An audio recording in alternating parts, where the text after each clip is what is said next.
They called it the wedding of the year, but no one in that gilded ballroom smiled with sincerity, not even the bride.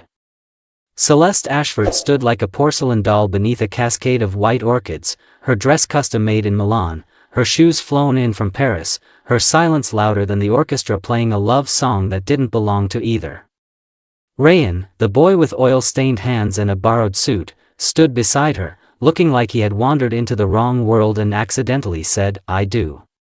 The guests, all cloaked in diamonds and disdain, whispered behind crystal glasses, their voices soft but sharp. Some wondered if it was a publicity stunt.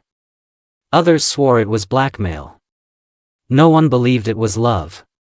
The Ashfords had built an empire on perfection, sterile, cold, curated perfection, and Celeste was the crown jewel, raised behind iron gates and educated in places where tuition costs more than an average family's home.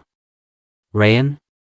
He came from a two-room shack on the other side of the city, the kind of place no Ashford had ever driven through, let alone married into. Their worlds didn't touch, not even at the edges, and yet there they stood, bound by vows spoken in front of cameras and a sea of strangers. Her father watched with a frozen smile, a man used to bending fate with money. He didn't clap when they kissed. He nodded, like a deal had been closed. Her mother held a lace handkerchief, but no tears came. She just pressed her lips into a line and avoided looking at Rayen altogether. When the priest asked if anyone objected, the silence wasn't approval, it was disbelief. No one objected because they didn't take it seriously. They thought it was temporary, a show, maybe even an act of rebellion from a bored heiress. But Celeste didn't look rebellious. She looked resigned. And Rayen? He looked at her like he was searching for something, maybe love, maybe truth, maybe just a sign that he wasn't crazy for saying yes to a woman who hadn't spoken to him since they arrived in the vintage Rolls-Royce. The air inside the ballroom was thick with perfume and pretense. Cameras clicked. Champagne glasses clinked. And still, Celeste's hand in his remained limp, like she was present in body only. The vows were traditional, but the emotions weren't. When she said, "for better or worse," her voice cracked on the word worse. When he said, "I do," it wasn't with excitement, it was with a kind of hope that felt dangerous. There was no first dance. Instead, there was a staged walk through the crowd, past smiles that didn't reach the eyes and congratulations that felt like mockery. Rayen felt the weight of every stare, every murmur, every person wondering how he'd made it here. Some guests took bets in whispers, how long before the divorce? A week? A month? But there was something in Celeste's eyes, behind the coldness, behind the silence, that made Rayen pause. She wasn't indifferent. She was guarded. Like someone who had built a wall so high, not even she remembered what she was hiding behind it. After the cake was cut and the last flute of champagne poured, they were escorted into a waiting limousine. Still, not a word between them. Celeste looked out the tinted window while Rayen looked at her. He wanted to ask why. Why him? Why this? But her face gave nothing away. Only her fingers, fidgeting with the edge of her veil, betrayed a sliver of nerves. The ride to the Ashford estate felt longer than it should have. Every street lamp cast a golden hue over the tension between them. Every turn felt like it was taking him further from the world he knew and deeper into something he couldn't name. When they finally reached the estate, the gates opened like jaws. Inside, the mansion stood tall and wide, dressed in elegance but steeped in history that whispered from its walls. It didn't feel like home. It felt like a stage, and they were still performing. A butler opened the door without a word. Celeste stepped out first. Rayen followed, but something in the air changed the moment his feet touched the marble steps. It was colder here. Not the temperature, the feeling. The kind of cold that comes from places where warmth is a liability. Inside, the staff stood in a line, heads bowed slightly, eyes empty. No one greeted him. No one welcomed the groom. It was as if they were witnessing a funeral, not a wedding night. Celeste didn't stop to introduce him. She walked ahead, graceful and detached. He followed her through the grand hallway, past art worth more than his entire neighborhood, past doors that looked like secrets, past silence that felt like a scream. Their bedroom was on the 3rd floor. When the door opened, Rayen expected petals, candles, maybe even a faint hint of intimacy. Instead, the room was clinically beautiful, gray silk sheets, mirrored walls, and a space between the 2 pillows that felt intentional. She didn't look at him. Just walked to her side of the room and sat at the vanity, removing her earrings one by one, like he wasn't there. "Do you want to talk?" he asked, voice low, afraid to break whatever spell hung in the air. She paused but didn't turn. "There's nothing to say tonight." He wanted to ask so many things. What was this? Why did she marry him? What did she mean by tonight? But something about the way her reflection didn't meet his in the mirror told him not to push. Instead, he sat on the edge of the bed, looking around at a room built for romance but devoid of it. The silence stretched until it felt like a wall between them. Eventually, she rose, walked into the attached bathroom, and closed the door softly. Not a slam. Just enough to say she needed space. Rayen lay back on the bed, staring at the ceiling. His heart wasn't broken, but it was bruised. Not because she didn't love him, he hadn't expected that. But because he'd seen something in her eyes at the altar, a flicker of something he couldn't name. Now it was gone. Maybe buried. Maybe stolen. Maybe never there to begin with. When she returned, she went straight to the window, pulling the heavy drapes shut. Then she slipped into the bed beside him, but facing the opposite way. No goodnight. No touch. Just distance. Rayen closed his eyes, trying to remember why he said yes. And then he remembered, because when she asked him to marry her 2 weeks ago, she looked like she hadn't asked anyone for anything in a long time. Because she didn't beg. She didn't explain. She just said, "I need you." And for a boy who had spent his life unseen, those 3 words were enough. But now, lying beside her and feeling more alone than ever, he wondered, who exactly did she need him to be? The morning after the wedding, Rayen woke up in a bed that felt too large for just 2 people and too cold for a newlywed couple. Celeste was gone. Her side of the bed was undisturbed, the sheets perfectly tucked, like she hadn't even tried to sleep. The faint scent of her perfume lingered in the air, something expensive and distant, like jasmine dipped in ice. He sat up slowly, unsure if he was even allowed to move around the house on his own. No one had told him what came next. No family breakfast. No honeymoon plans. Just silence. He got dressed quietly and stepped out into the hallway, where the air was colder than it should have been and the walls were lined with art he didn't understand. Each painting felt like it was watching him, judging him. Every hallway looked identical, long, pale, too clean to feel alive. There were no personal photos. No warmth. Just perfection and control. Downstairs, the staff moved like ghosts. Silent, polished, robotic.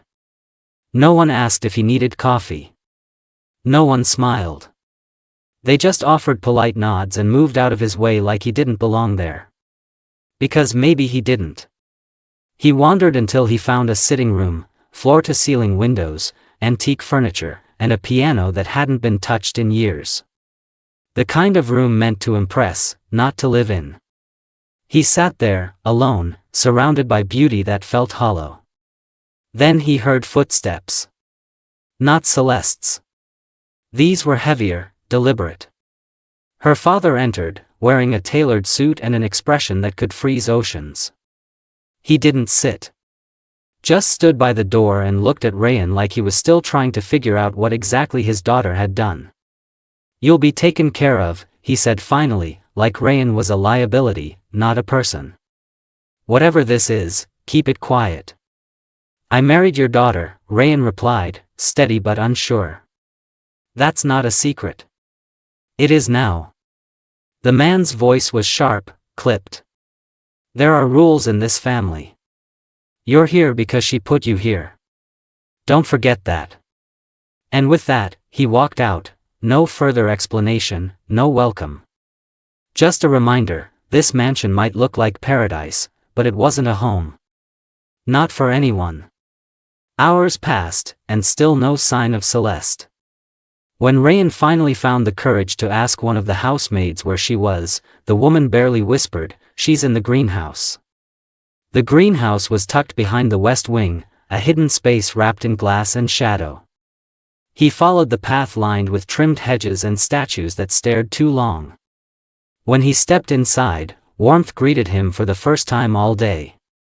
Sunlight filtered through glass panels, dancing across orchids, lilies, and rare plants that had no business growing in this city.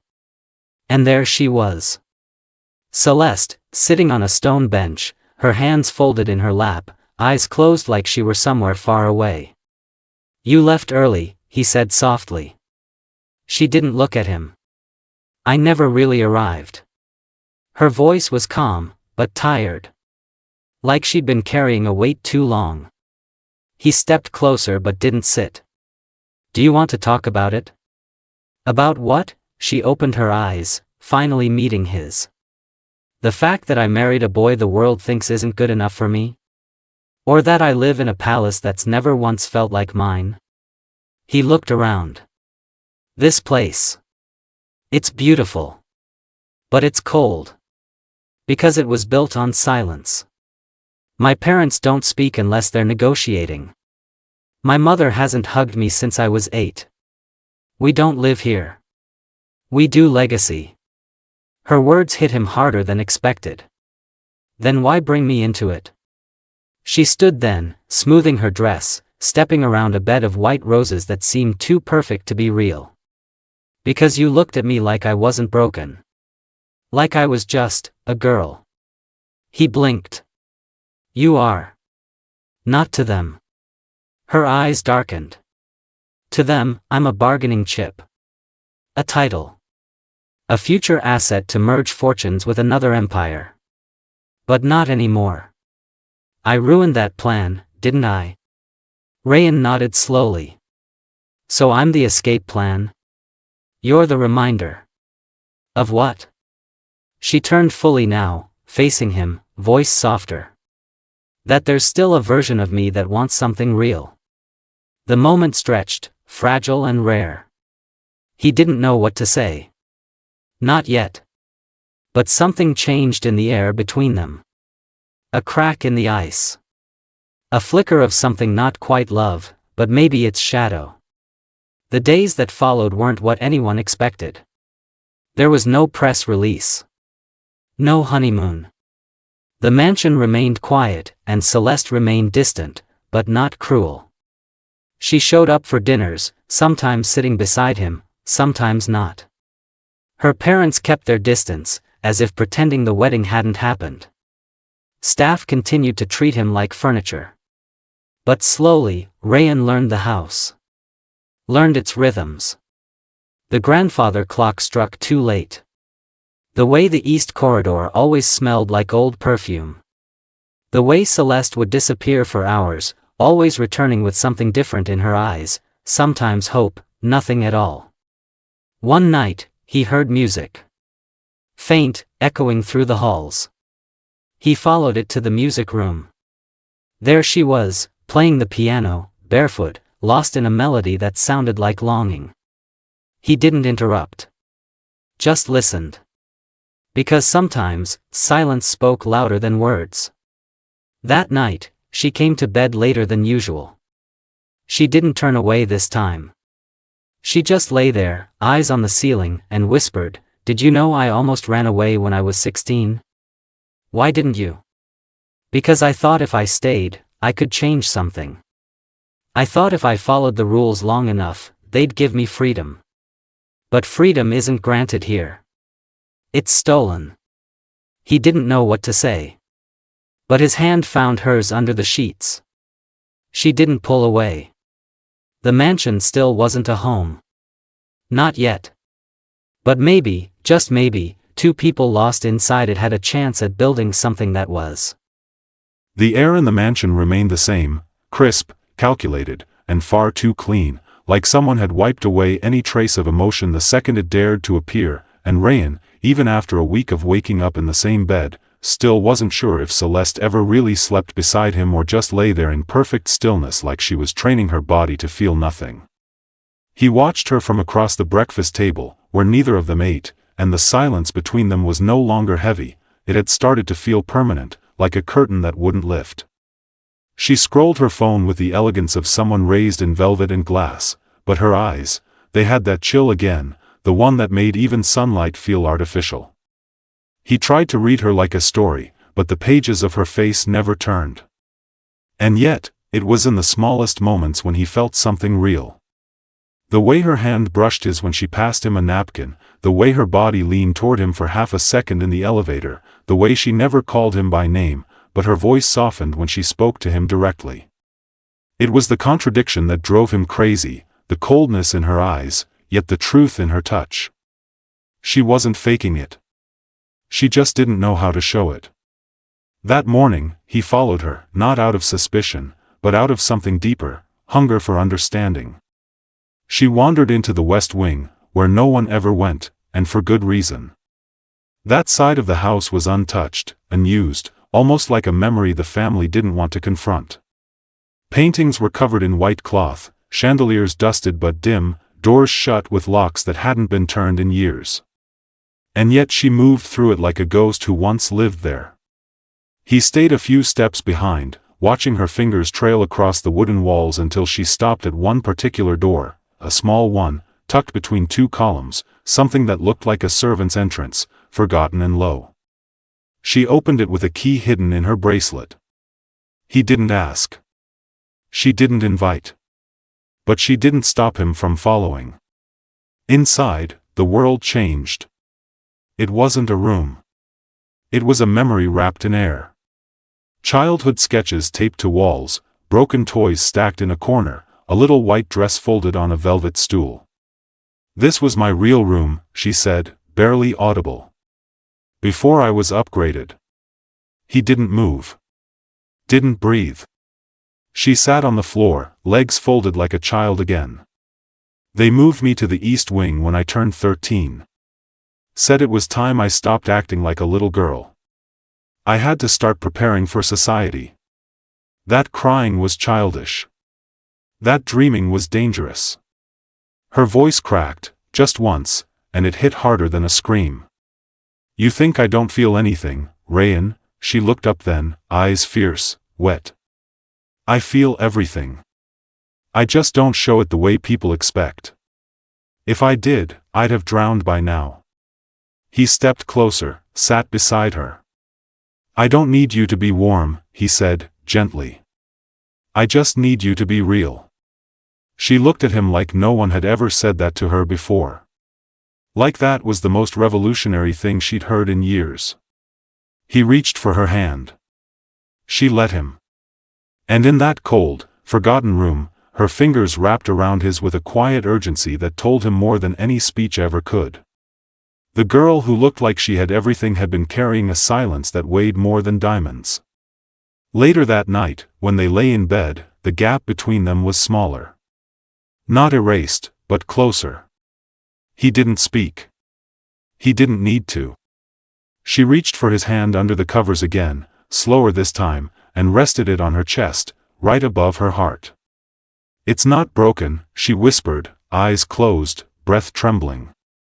"It's just been locked away." And in that moment, he knew, Celeste was not cold. She was frozen. And he had to be patient enough to help her thaw without burning her. The next morning didn't begin with breakfast or soft apologies, it began with silence that felt different than before. Not cold, but distracted. Rayen had started to notice the subtle ways Celeste changed when her father's name was mentioned, her spine stiffened slightly, her tone flattened, and her eyes grew calculating like she was protecting something without even realizing it. And on that morning, her phone buzzed with a single name flashing on the screen, Malcolm. She didn't answer. She didn't even look surprised. But her jaw clenched, and her hand instinctively turned the phone over. Rayen noticed. He didn't ask, not because he didn't care, but because he was learning when not to push. Later that afternoon, while she disappeared into a meeting, one of the older housemaids, Lorna, the kind who had been in the family for too long to be noticed, but long enough to know everything, whispered to Rayen while straightening the vases in the hallway. "They've been whispering again," she said softly, glancing around. "About a deal. About Malcolm. You should be careful." He blinked. "Who's Malcolm?" She paused, then looked him straight in the eyes. "He's the reason Celeste never really smiles. And the reason she married you so suddenly." The words hit like ice down his spine. He didn't want to believe it, but Lorna had nothing to gain from lying. That night, while Celeste was on a call behind closed doors, Rayen went into the old study, her father's favorite room, the one with the heavy oak desk and the cabinets locked with brass keys. He wasn't searching for drama, he was searching for understanding. That's when he found it, a folder half-tucked beneath old financial records, labeled in faint handwriting, "Amar Holdings, Malcolm R." The contents were contracts, not between Celeste's father and a company, but between Celeste herself and Malcolm. It wasn't business, it was personal. The deal had been made just 2 months before the wedding. Rayen's stomach turned as he flipped pages. Terms, timelines, conditions. There were mentions of emerging assets, protecting the family estate, and one line highlighted in red ink, "All debts cleared upon marriage." It felt like betrayal. Like the entire wedding had been a transaction, and he had been nothing more than the signature that finalized it. But the deeper he read, the more confused he became, because Malcolm wasn't a rival. He wasn't an ex. He was something far worse. He was a shadow, a fixer, the kind of man hired by powerful families to clean up what money alone couldn't fix. He had threatened Celeste's father with exposure of financial fraud, something that could destroy not just the company, but the legacy her family had spent generations building. The deal? Marry a man outside of the billionaire circle, someone untraceable, someone unconnected to the scandals, before a deadline, and the truth would remain buried. Rayen fit the bill. Young. Unknown. Clean. But what the contract didn't show, what no one could have predicted, was that Celeste had chosen Rayen on her own. Malcolm had only demanded a marriage. Celeste chose who? Which meant, despite everything, despite all the secrets, she had picked him not because of manipulation, but maybe because of something real. When she walked into the study and saw the folder in his hands, she didn't panic. She didn't lie.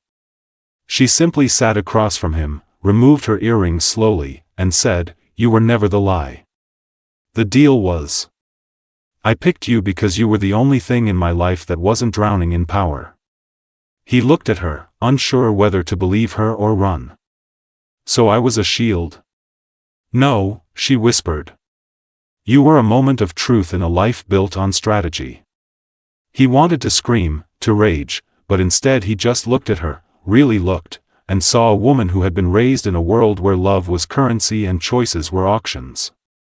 And for once, she looked afraid, not of him, but of losing what they were slowly, painfully beginning to build. He closed the folder, walked past her, and paused at the door. "I need air," he said quietly. "But I'll come back." And he did. Because the whispers about Malcolm weren't just about the past. They were the beginning of a storm neither of them was ready for, but had no choice but to survive. The mansion had never been more silent than it was that night, even though every light was on and the world outside buzzed with life. Inside, Rayen stood still in front of the safe Celeste had left open, not intentionally, not carelessly, but like a person who'd been carrying a secret too heavy for too long and had finally loosened their grip. It wasn't greed that led him to look inside, it was desperation, the kind that brews when too much doesn't add up, when someone you love looks at you with both truth and fear in the same breath. The folder inside wasn't marked, but it didn't need to be. The paper was thick, the ink expensive, and the signatures unmistakable. It was an agreement, hidden from everyone except two people, Celeste and her father, and it was dated just 3 days before the wedding. But this wasn't the same deal he had seen before, the one linking her to Malcolm and her family's crisis. No, this was different. This was personal. As he flipped through the pages, he began to see the truth, not the kind that sets you free, but the kind that rips you apart. The first few clauses were familiar: financial safety nets, trust fund conditions, company restructuring through marriage. But then he found it. Buried near the end, in a clause written in legal, dry wording, was a line that made the blood in his veins run cold. In the event of emotional attachment or compromise to the subject, herein referred to as Rayen Quinn, the subject must be released within 120 days from the date of marriage, with no further involvement permitted. Released. Like a contract.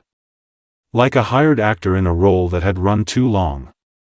His name, printed plainly as if he were just another asset on a balance sheet. Celeste hadn't just married him to save her family, she had agreed to let him go if she ever began to love him.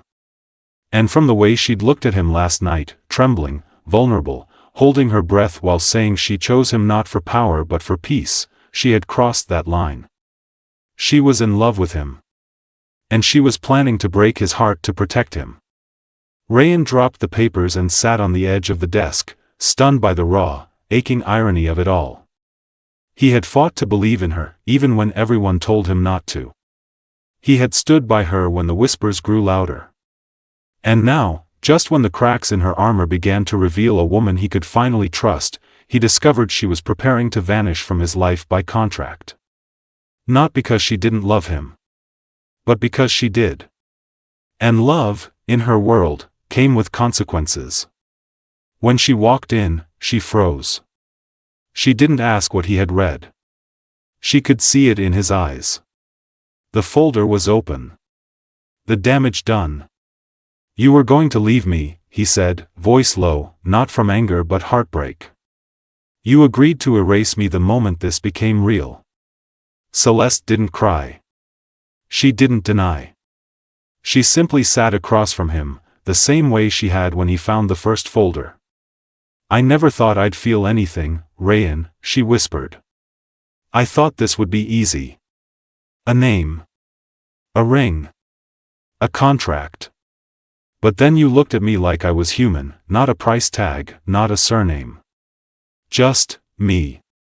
He shook his head, trying to process. "Then why agree to this? Why promise to leave if you started feeling anything at all?" "Because if I didn't," she said, her voice cracking, "they would ruin you. The media, the board, Malcolm, they would drag your name, your past, your life through fire just to prove I was weak. They'd use you to destroy me. And I couldn't let that happen."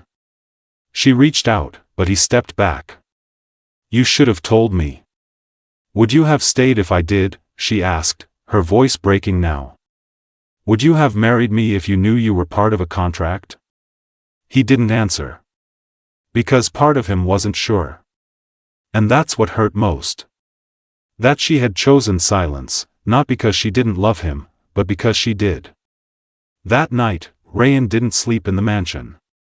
He walked the city they used to joke about, the streets where they once tried to be normal, the places that didn't ask for bloodlines or boardrooms. And by dawn, he wasn't sure whether he could forgive her, or if forgiveness even mattered. But he knew one thing. The love they had, whatever it was, had become real. And now, someone somewhere would try to tear it apart, because real love in a world built on deals was a dangerous thing. The sun filtered through the crystal-clear glass panels of the east wing, spilling golden light across the 10-foot-long mahogany breakfast table that looked more like an art piece than a place where anyone ever truly ate. The plates were set with perfect symmetry, hand-painted porcelain from Italy, silver cutlery polished to a mirror finish, and crystal glasses filled just below the halfway mark, as if the person pouring them feared excess. The air was thick with the scent of toasted brioche and imported roses, but not a single soul reached for a plate. Celeste sat at the far end of the table, her posture perfect, her gaze locked on a croissant she had no intention of eating. At the other end, her father, Lawrence Maddox, sipped his coffee slowly, the silence between them louder than any argument they had ever had. Between them sat Malcolm, always impeccably dressed, always eerily calm, his eyes flicking between the two of them like he was watching a game of chess in which he already knew the winner. Rayen entered late, his steps slower than usual, his presence different, not unsure, not broken, but altered. The kind of change that happens when a man realizes love doesn't guarantee safety, not in a house built on transactions. As he pulled out a chair beside Celeste, the scrape of the wood on marble made everyone flinch just slightly. Still, no one spoke. Celeste didn't look at him. And he didn't reach for her hand. Because the night before still sat between them like a ghost no one could name. The folder, the clause, her confession, it had shifted everything. And yet, here they were, pretending breakfast was just breakfast. Malcolm was the first to break the stillness, but not the silence. He placed a newspaper in front of Lawrence without a word. The headline read like a whisper-turned-scream, "Billionaire daughter's husband linked to confidential scandal?" The article wasn't explicit, but it was enough. It hinted at Rayen's childhood, his time in shelters, and his connection to a non-profit currently under federal audit. There were no sources, no hard facts. But it didn't matter. In their world, the hint was the headline. Rayen didn't react, not visibly. But Celeste's hands tightened just slightly around her glass, the only giveaway that she had read the headline, and it hurt. Lawrence folded the paper without reading past the title. "Damage control," he said flatly. "It's already in motion." Celeste finally looked at her father. "You leaked it, didn't you?" Her voice wasn't loud, but it cut through the room like a blade. "To protect the board. To protect the brand." Lawrence didn't answer. He didn't need to. His silence was confirmation. Rayen leaned forward, his voice quiet, steady. "I grew up with nothing. That's not a scandal. That's survival." Lawrence sipped his coffee again, eyes cold. "You married into a different kind of survival, Mr. Quinn. One where reputation is currency. And yours is inexpensive." Celeste stood up so fast her chair slid back sharply. The roses trembled from the breeze her motion created. "He is not your liability," she said, every word precise. "And he is not disposable. Isn't he?" Malcolm said finally, his voice smooth like poisoned silk. "Because the clause in your agreement suggests otherwise." Rayen stood too, but not out of anger. He reached into his pocket and placed the very same agreement on the table. "I'm not the liability. This contract is." The room went still. Even the clock on the wall seemed to pause. "You used her like a chess piece," he continued, his voice rising only enough to be heard. "You made her choose between protecting me and betraying herself. And now you want me gone because I didn't stay invisible." Lawrence stood. "You were a temporary fix, son. Don't mistake that for permanence." Celeste looked at her father, then really looked. "And you were supposed to be a protector. Don't mistake that for control." She reached out, touched Rayen's hand in front of everyone, no longer afraid of being watched. "If you burn him, you burn me." There was no yelling. No storm. Just a shift in the atmosphere, like the quiet before thunder. Malcolm leaned back, calculating, already planning the next move. Lawrence walked out, leaving the paper behind. And the table, once designed to seat 20 people in power, now held just two hearts that had nothing left to hide. The silence returned. But this time, it wasn't filled with fear. It was filled with a strange, fragile kind of hope.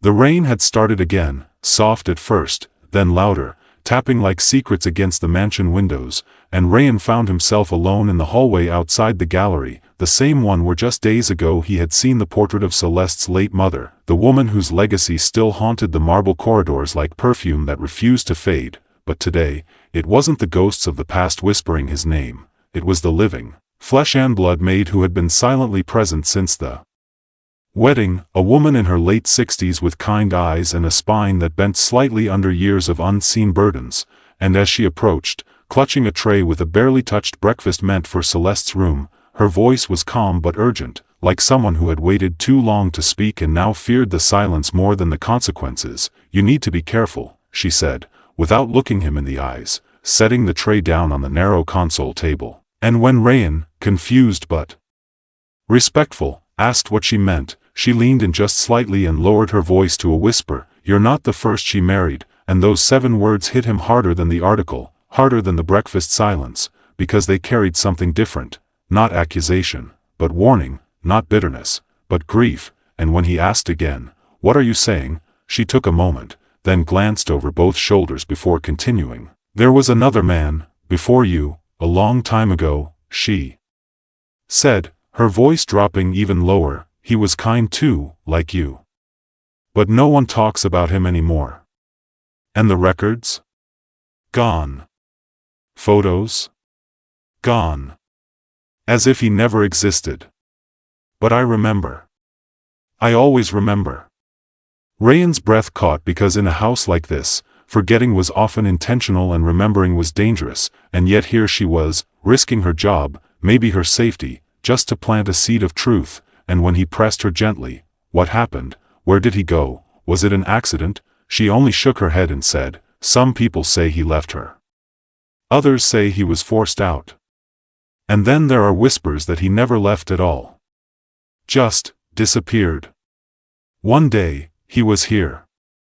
The next, his room was cleaned out like he never existed," and Rayen, trying to steady himself, said slowly, "Do you think she loved him?" And the maid finally looked at him, those old eyes soft but weighted. "I think she was trying to love him.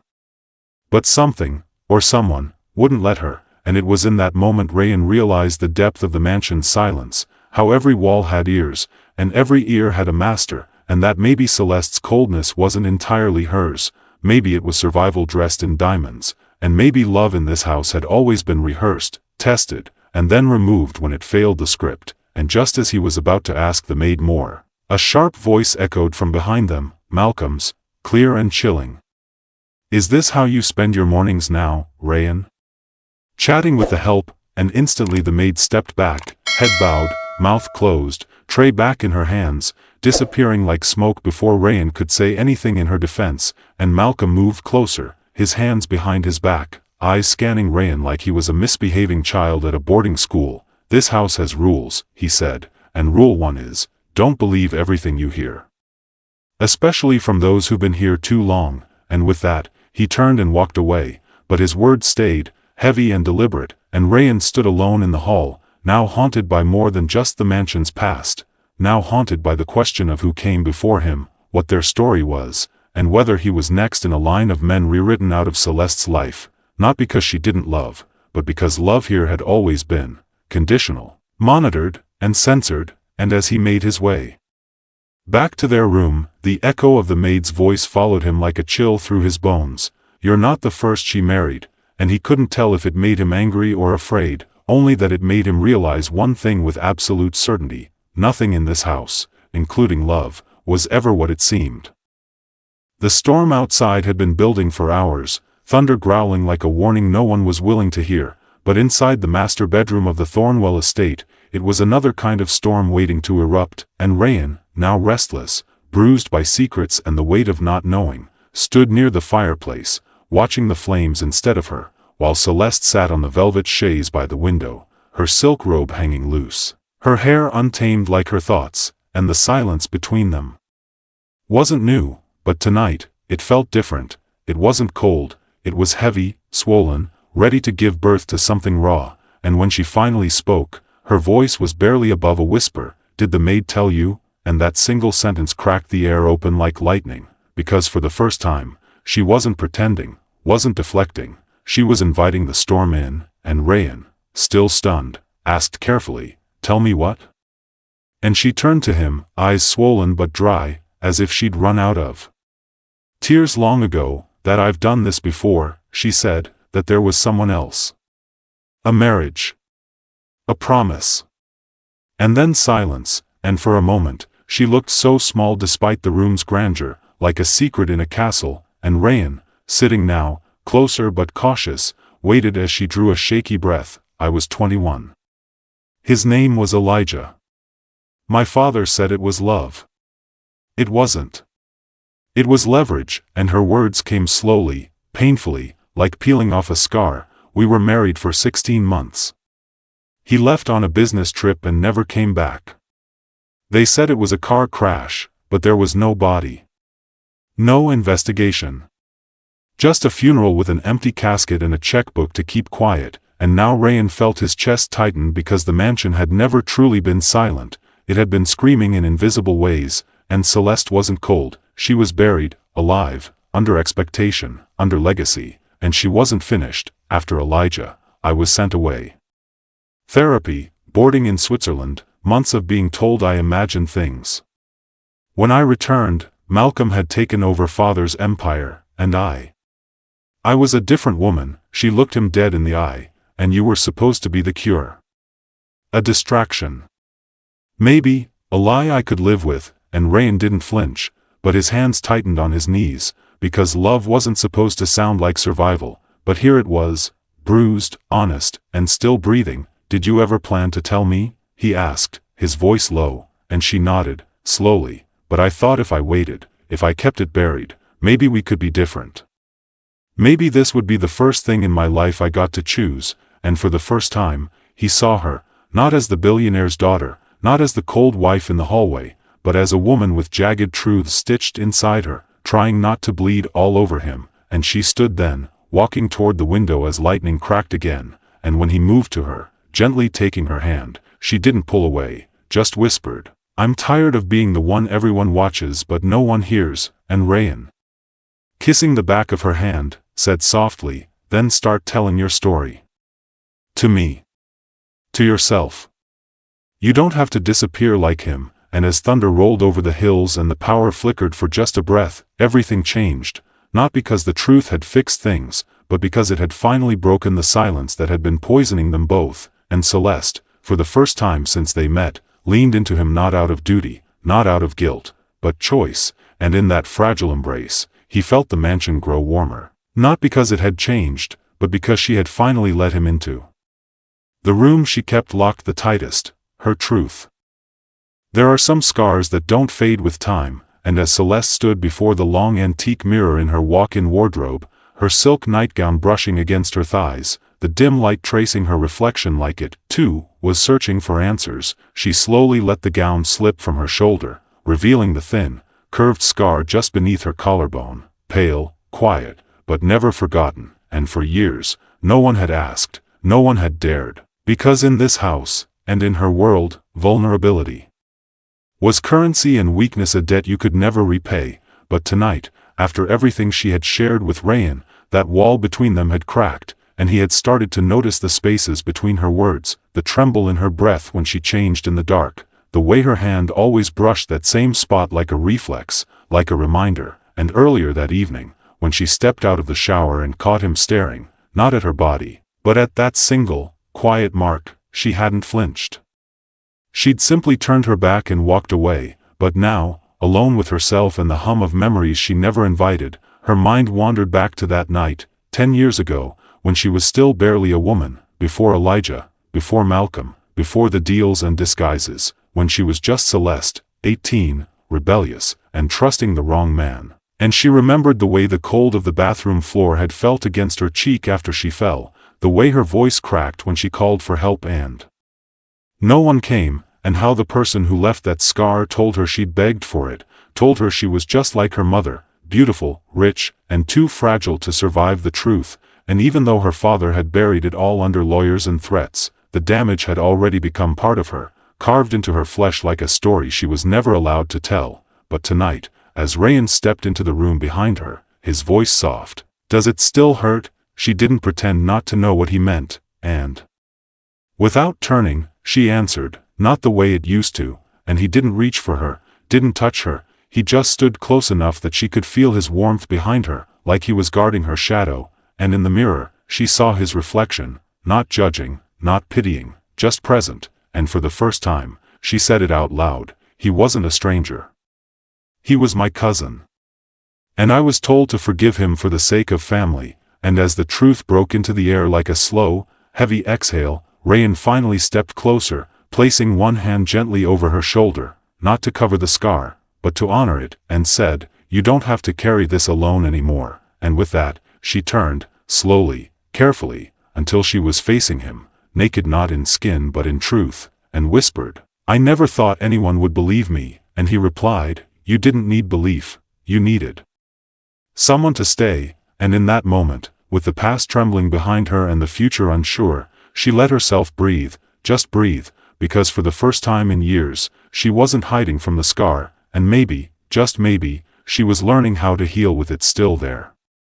Rayen never imagined that wealth could come with a price like this, but as he gripped the steering wheel tighter and glanced once more at the tall iron gates in front of him, still unmoving, still shut despite the security system's green light blinking like it had approved his exit, he realized that something was off, not just about the gates, but about everything he had walked into, about Celeste, about the mansion, about the secrets soaked into every inch of this estate, because this wasn't just a home with too many rooms and not enough warmth, it was a perfectly crafted illusion, and now that he wanted to walk away, now that his heart had finally whispered, "Leave," the gates refused to let him, like the house itself had developed a mind, a hunger, a pulse that didn't tolerate loose ends, and as he stepped out of the car and tried the manual lock himself, the metal was colder than it should have been, like it hadn't been touched in years, and he wondered, for the first time, how many people had come here thinking they'd stay for a night and ended up bound to a silence that stretched for years.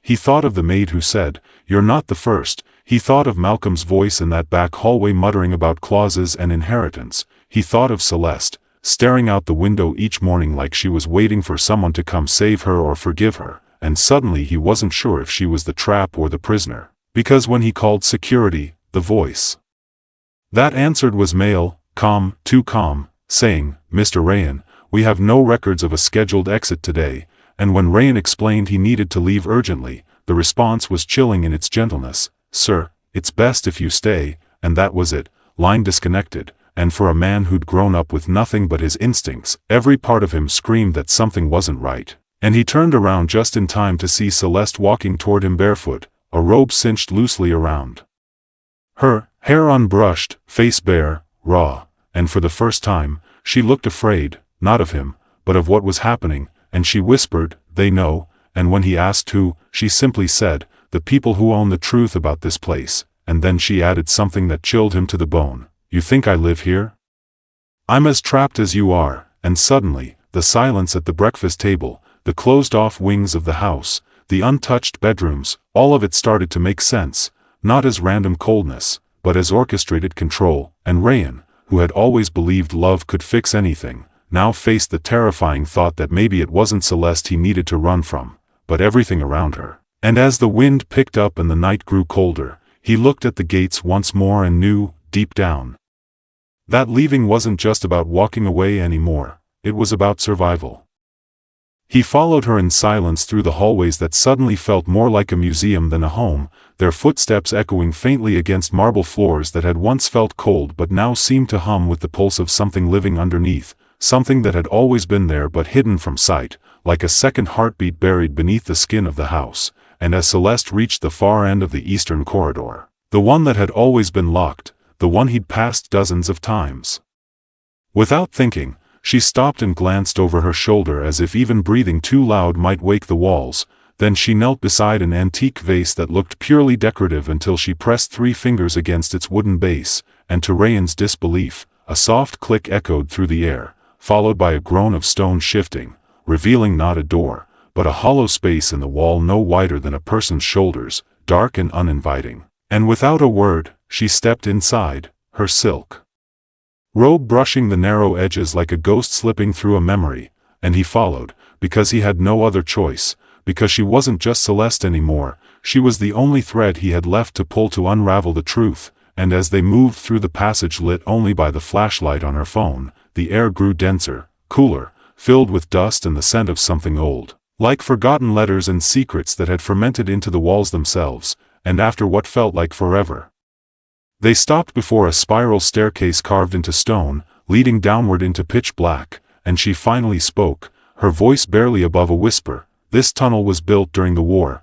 My great-grandfather used it to smuggle gold, people, secrets, whatever needed hiding." And as they descended, step by cautious step, Rayen realized this wasn't just about money or betrayal anymore. This was about legacy. About the kind of family history people spend billions to protect and kill to bury. And when they reached the bottom, a massive door loomed before them, rusted but still solid, with carvings that made his skin crawl, initials, dates, symbols, each one etched by someone who had once stood where he was, maybe desperate, maybe dying, maybe both. And Celeste pulled a key from inside her robe, one she wore around her neck like a burden, and as she unlocked it, the sound echoed like a gunshot through the silence. And what lay beyond that door wasn't just a tunnel, it was an entire world. Beneath the estate, long forgotten but perfectly preserved, old wine cellars, rooms lined with ledgers and maps, a chamber filled with black and white photographs of people who looked like versions of her, her mother, maybe even her grandmother, and then, deeper still, a vault, its door broken, its contents gone, except for one thing, a box, no bigger than a shoebox, sealed with wax, and when Celeste opened it, Rayen saw the pieces fall into place at last. Inside was a letter, yellowed and trembling in her hands as she read it aloud, the words revealing everything. The estate wasn't passed down to her as a gift, it was a punishment, a cover-up, a trap designed by her father and godfather Malcolm after her mother vanished, presumed dead, leaving behind assets that threatened to bring down an empire, and Celeste had been forced into the marriage not for love, not even to keep appearances, but to fulfill the final clause in a contract older than either of them, one that stated if she ever tried to claim her rightful share of the estate without being married, she'd forfeit everything. And now Rayen knew why she'd married him, why the gates hadn't opened, why the staff acted more like guards than employees. Because this wasn't a home, it was a chessboard, and he was a piece being played, and suddenly he saw her differently, not as the cold, distant wife he'd resented, but as a girl trapped in a gilded nightmare with no exits, only layers, and she turned to him with tears she didn't bother to wipe and said, "This tunnel is our only way out, if you still want to go." And he didn't answer. Not because he doubted her, but because now he doubted everything else, because the real question wasn't can we leave?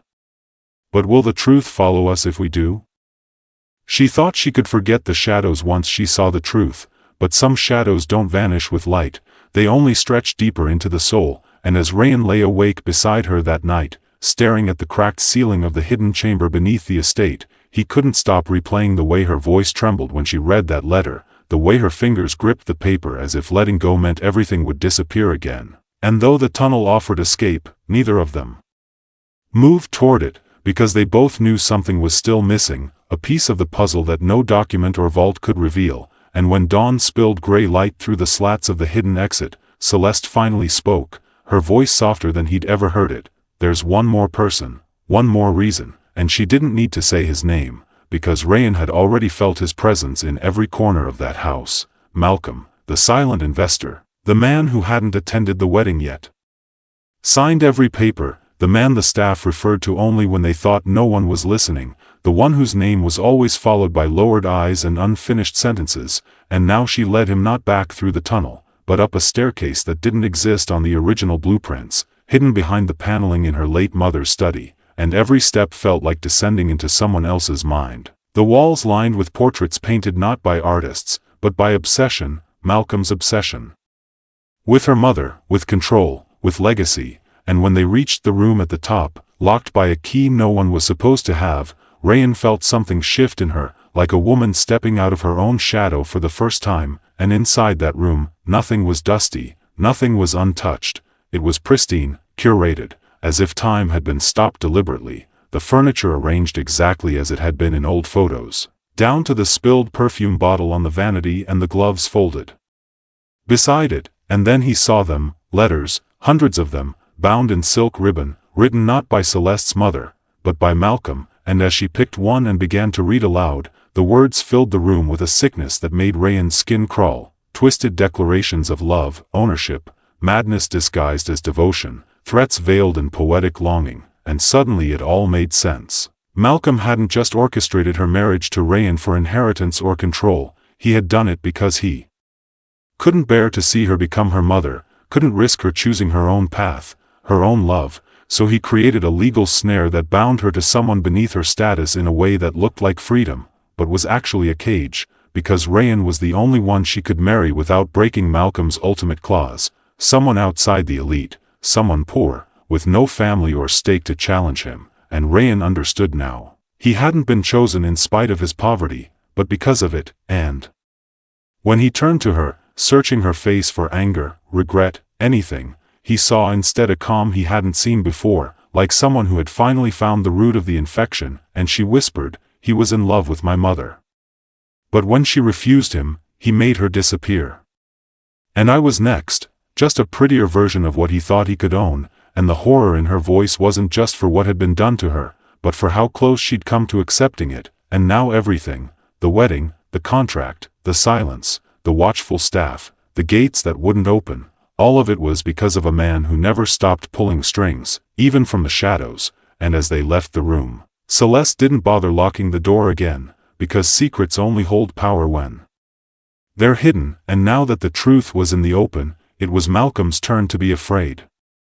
The world above continued spinning in silent ignorance, but deep beneath the marble floors of the estate, truth waited behind steel and memory, and that morning, after everything they'd seen, touched, and heard, Celeste led Rayen into the last place she ever wanted to enter, the vault, the one room Malcolm had guarded more than any safe, more than any contract, more than her own mind, and though it was hidden behind an old wine cellar, masked by racks of dusty bottles no one ever drank from, it opened with a single gesture, a ring Celeste hadn't worn in years, given to her by her mother with no explanation, just a look that meant, "You'll understand someday," and now, the lock recognized the ring's embedded chip with a low mechanical hum, and what lay inside wasn't gold or diamonds or bonds. It was worse, walls of memories preserved in digital format, hundreds of labeled drives, disks, files, each with dates and initials, and in the center of the vault stood a velvet box, old but untouched, marked only with her parents' wedding date, and her hand shook as she opened it because some truths aren't just hidden, they're buried alive, and the video inside, a reel that had clearly been recorded without consent, changed everything they thought they knew, because it showed her mother, Evelyn, young and radiant, speaking into a hidden recorder, eyes darting like she feared someone would walk in at any second. And her voice was rushed but clear, "If something happens to me, it's Malcolm. I don't care what they say. He's obsessed. This marriage, the money, it's all tied to him. And now he's watching my daughter," and Rayen could feel the air disappear from the room as the clip froze on her terrified face, and Celeste sat still, frozen in time, like the little girl she used to be when she waited for her mother to come home but never did, and this wasn't a theory anymore, this was proof Malcolm had manipulated her parents' marriage, hidden her mother's warnings, and planted every step of Celeste's future like a landmine, and she whispered, "My vows, they were never real," but Rayen took her hand, not to fix her, but to remind her that she wasn't alone in this twisted empire anymore, and she pulled out their own wedding video, the one they had never watched, and something inside her said, "Play it now," because she suddenly remembered the strange cameraman, the staff who hovered that day, and sure enough, 5 minutes in, the screen glitched, then showed a frame she had never seen before, Malcolm, behind the scenes, talking to one of his lawyers, smug and calm, saying, "Once she says, 'I do,' the fortune remains untouched, and the boy, he's poor enough to control. Emotional attachment won't last. I've made sure of that," and Celeste didn't cry this time, she laughed, a bitter, broken sound that felt like ashes, and said, "He didn't plan for one thing, that we'd actually fall in love," and in that moment, Rayen realized her strength wasn't just about surviving this, it was about choosing not to let it define her, and he got on one knee again, not with a diamond, but with the vault's master key, and said, "Then let's rewrite the story together." With every truth exposed, and she nodded, not just in agreement, but in transformation, because when a woman sees every lie laid bare and still stands, still chooses love, still fights for light, that's when power becomes unstoppable, and they burned every file that night, not in vengeance, but in liberation, while upstairs, the final chapter waited to begin. When morning touched the skyline and filtered through the massive glass walls of the estate, Celeste stood alone on the balcony in a silk robe, staring at the city that once looked like her kingdom but now just felt like another golden prison, and inside her chest, everything felt loud. Her mother's voice from the vault, the weight of Evelyn's warnings, the clipped tone of Malcolm's betrayal, the coldness of vows she didn't choose, and the warmth in Rayen's eyes when he said, "Then let's rewrite the story," and something inside her clicked, not like a light switch, but like a door creaking open that had been sealed shut for years, and she whispered to herself, "You can't heal in the same place you were broken," and with that, she turned from the life she was born into, the private jets, the perfectly pressed legacy, the curated image, and made a call that would start a storm across the city, to her legal team, her advisors, her father's former board. "I'm resigning from the foundation. Selling the stocks, freezing every joint asset Malcolm has access to, and I'm not keeping the estate." And when they protested, she didn't argue, she just said, "Let him explain it all to the press when the truth comes out, because this wasn't revenge, this was liberation." And within hours, the city buzzed with headlines that couldn't quite catch the whole truth. Heiress walks away from empire, Malcolm Carmichael under investigation, billion-dollar legacy crumbles, but she didn't flinch. Because as the world looked on, she packed one small suitcase with just what mattered: her mother's diary, the ring that unlocked the vault, the photo of her and Rayen from their prom night, and the pendant he'd secretly given her when they first danced in that broken dress and those borrowed shoes. And when she stepped outside the gates, past the security who no longer knew who they were protecting, she saw him waiting, not in a limo or a sports car, but a beat-up black truck that barely fit in the estate's polished driveway. And she laughed, not because it was funny, but because it was real. And as she climbed in, barefoot and free, he looked at her like the whole world had finally made sense, and she didn't look back, not once, because when a woman walks away from everything, money, status, power, not in weakness but in love, the world underestimates her, but she doesn't care, because she's no longer living for the headlines or the inheritance, she's living for the quiet, the kind, the honest, the real. And Rayen didn't say anything at first, just reached over, took her hand, and drove, the city fading in the rearview mirror, and somewhere between silence and sunrays, she whispered, "Let's disappear," and he smiled, not with victory, but with gratitude, because some love stories aren't about the ones who stayed for the money,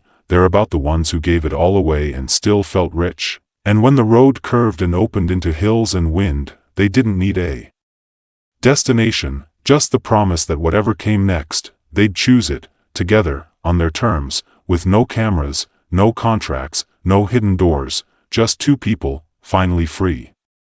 Some people say love is a game, others call it strategy, but for those who've lived it, truly felt it in their skin, their bones, their choices, it's not a transaction, not something you measure in numbers or calculate like risk. And Celeste knew that better than anyone now, because when the dust settled, when the board meetings turned into silence, and the articles started chasing newer scandals, she found herself in a quiet place far from the noise, sitting barefoot on the porch of a cabin, miles away from the city, with wind in her hair and no pressure in her lungs, sipping coffee Rayen made exactly the way she liked. And it hit her, this is the first time in her life where no one wants anything from her, where her smile isn't currency, her last name isn't a gate code, and the man beside her isn't in it for the headlines but for the girl who once cried in a borrowed dress behind a prom curtain. And this story, with all its scars and chaos and secrets, was never really about money. It was about choosing love when everything around you tells you to settle. And now it's your turn, because maybe you're watching this with your own scars, your own version of a deal you didn't sign up for, a relationship that feels more like a receipt than a bond, a life where love has become just another checkbox. But I need you to hear this. You don't have to stay in the transaction. You don't have to settle for love that demands proof, for a heart that feels like it's being rented, because the greatest kind of love isn't the one that buys you roses, it's the one that chooses you when there's nothing to gain, when the world's not looking, when it costs them something. And if this story has stirred something inside you, if you saw even a flicker of yourself in Celeste, in Rayen, in the girl who walked away from wealth to be rich in something real, then don't just scroll, don't just watch, feel it, own it, share it, because your story matters too, and every woman, whether born in silk or Scars deserves a love story that's more than just a transaction. So comment below if you've ever had to choose between what's expected and what your heart wants. Tag someone who needs to hear this today, and remember, sometimes walking away isn't giving up, it's claiming the life your soul always deserved. And if you believe that, then this story isn't just fiction, it's a mirror, and maybe, just maybe, your love story is next.